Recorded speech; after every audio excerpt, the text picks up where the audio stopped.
Title: Magic Rainbows in a Glass, The Science of Color You Can Hold. What if I told you that you could snatch a rainbow out of the sky and keep it in a glass? What if you could build it yourself, layer by colorful layer, using stuff you've already got in your kitchen? It sounds a little like magic, I know, but it's actually pure science. Stick with me, and I'll show you exactly how it's done. And we'll uncover the incredible secret that makes this beautiful trick work. Have you ever just stopped and stared at a rainbow after a storm? That perfect, colorful arc hanging in the sky feels totally untouchable, almost like a dream. Well, today, we're bringing that magic down to earth. We're going to create our very own rainbow, not with light and raindrops, but with something way simpler: sugar and water. But this isn't just a cool party trick. This little experiment is a journey into a fundamental concept that secretly runs our world. From why massive cruise ships float to how hot air balloons soar. We're talking about density. By the time we're done here, you won't just have a stunning, multicolored liquid tower. You'll have a whole new way of looking at the invisible forces that shape, well, everything. So, if you're ready to be both a scientist and an artist today, let's get started. The What You'll Need segment. First up, let's gather our lab equipment. And don't worry, you can leave the lab coat and goggles in the closet. Everything you need is probably waiting for you in the kitchen. Here's the checklist. First, you need a tall, clear glass. The taller and skinnier the better, since it really makes the rainbow layers pop. Next, grab at least 4 or 5 smaller cups for mixing. These will be our little color mixing stations. Now, for the secret ingredient: plain old sugar. This is the key to, well, all of it. You'll also need some water. Regular tap water is perfect. To make our rainbow, well, a rainbow, you'll need food coloring. I'm going for the classic look, so I've got red, yellow, green, and blue. And finally, you'll need a spoon for stirring, and something to help you pour very, very carefully. A kitchen syringe, a turkey baster, or even just a spoon will work great. That's it, see? You don't need a fancy lab to start exploring some seriously cool science. The experiment. Act 1, the setup. All right, scientists, it's time to mix our solutions. This is the most important part, so let's be precise. Each of our colors needs a different amount of sugar. This is what gives each one a unique weight, or, as we're about to find out, a unique density. Let's line up our mixing cups. We'll make 4 colors: blue, green, yellow, and red. The order we mix them in right now doesn't matter, but the amount of sugar in each is absolutely critical. We're building a density ladder, where each color is a different rung. The rule is simple: the color at the bottom of the glass gets the most sugar, and the color at the top gets the least. We're planning our rainbow from the bottom up: blue, green, yellow, and red on top. So, into cup number 1, let's add about half a cup of water. This is our blue bottom layer. Since it's going on the bottom, it has to be the heaviest, densest. We're going to load it up with 4 heaping tablespoons of sugar. Now, get to stirring, and keep stirring. Don't stop until every last sugar crystal has vanished. If you see grains at the bottom, keep going. This might take a minute. Once it's totally clear, add a few drops of blue food coloring, and give it a final mix. Boom! Our base layer is ready. On to the next cup, green. Again, add half a cup of water. Since this will sit on top of the blue, it needs to be a little lighter. So this time, we're adding 3 tablespoons of sugar. Not 4, 3. Stir it up until it's all dissolved, and then add your green food coloring. You're seeing the pattern, right? For our third cup, yellow, we'll add just 2 tablespoons of sugar to the water. And for our very top layer, the red one. You guessed it, zero sugar. This is just water with red food coloring. Now, take a second to line them up. We've got blue with 4 spoons of sugar, green with 3, yellow with 2, and red with none. We've just created 4 liquids that look like simple colored water, but secretly, they're all completely different. The experiment Act 2, the reveal, and the why. And now, this is where the magic happens. We've got our solutions, and it's time to build this thing. The key to success, and I can't say this enough, is to pour slowly. I mean really slowly. If you pour too fast, the colors will just mix into a sad, murky puddle. Patience is your best friend here. Let's grab our tall glass. We'll start with the densest liquid, our heavy hitter. The blue solution. You can pour this one straight in. No need to be delicate yet. There's our foundation. Now, for the green. This is where your technique comes in. We have to add this so gently that it doesn't punch through the blue layer. Here's a pro tip. Tilt the glass. Then, take your syringe or spoon with the green liquid and let it slowly dribble down the inside of the glass. Don't just dump it in the middle. Let it glide down the side. Watch what happens. You might see a tiny bit of mixing where they meet, but then, look at that. A perfect layer of green is floating right on top of the blue. It's working. Okay, let's pause before we go on.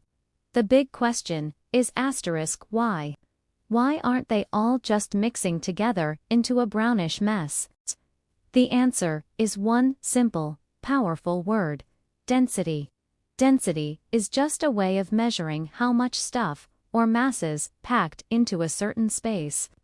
Think about it like this. Imagine you have 2 identical suitcases. You pack one with fluffy pillows, and you pack the other with heavy books. They're the same size, but the suitcase full of books is way heavier, right? It has a higher density. With our liquids, we started with the same amount of water in each cup. But by adding sugar, we packed more stuff, sugar molecules, into that same space. The blue water, with its 4 tablespoons of sugar, is our suitcase of books. It's the densest. The red water, with no sugar, is our suitcase of pillows. It's the least dense. And in physics, less dense liquids always float on top of more dense liquids. It's the same reason a giant log floats on a lake, while a tiny pebble sinks. The log is less dense than the water. The pebble is more dense. What we're building isn't just a rainbow, it's a density tower. The experiment, Act 3, the climax.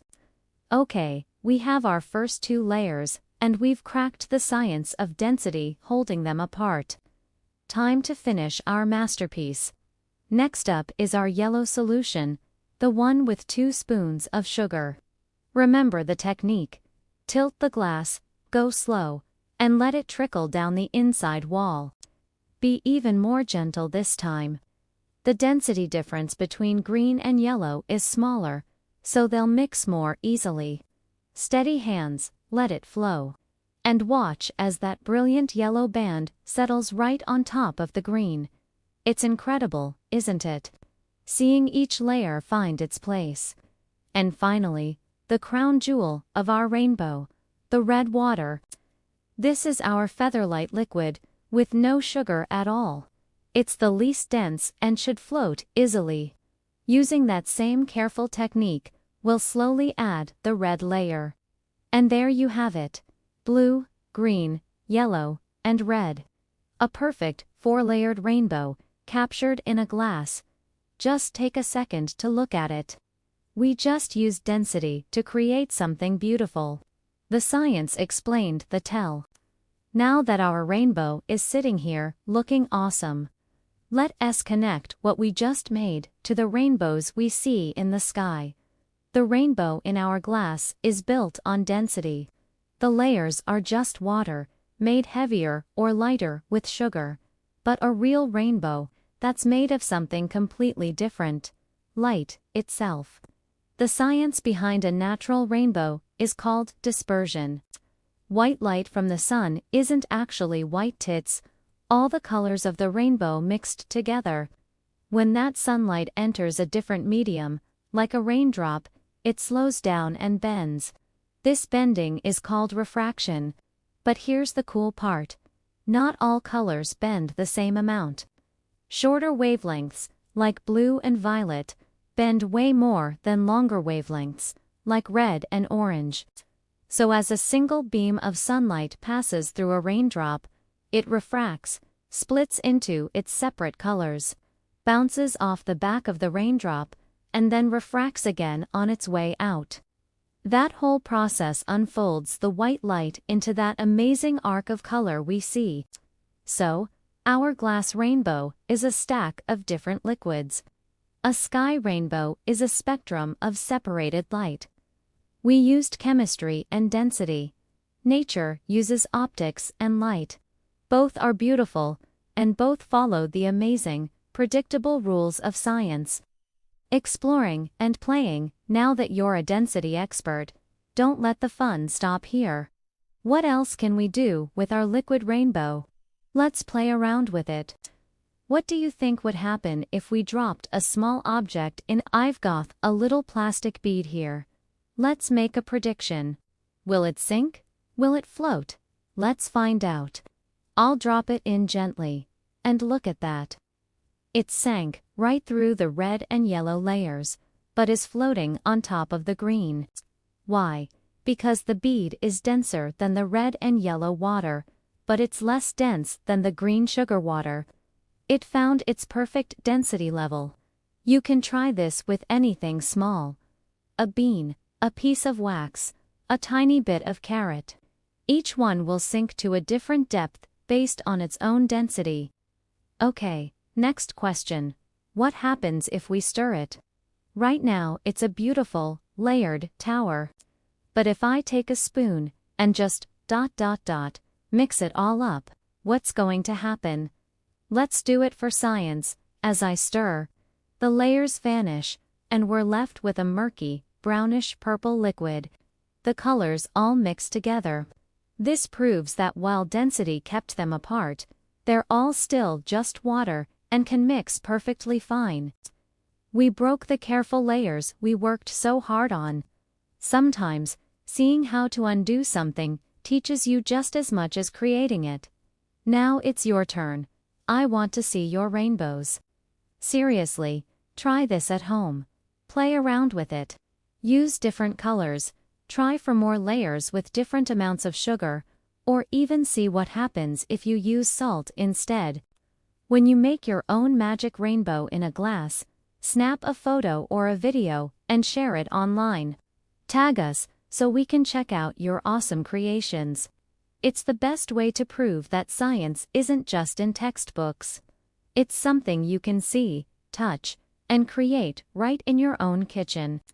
And if you had fun today, make sure to subscribe, because we have so much more amazing science that reveals the magic hiding all around us. So there you have it. We started by asking if you could hold a rainbow in a glass, and we ended up with a deep dive into density, light, and color. We learned that with just a few things from the pantry, we can make the invisible forces of physics totally visible. This beautiful tower of color is more than just a neat trick. It's a reminder that our world is built on these incredible, elegant rules. From the sugar on your counter to the sunlight in the sky, science is absolutely everywhere. It's in the biggest things, like a rainbow stretched across the horizon, and in the smallest things, like a colorful drink you can hold in your hand. So, stay curious, keep asking questions, and never stop exploring.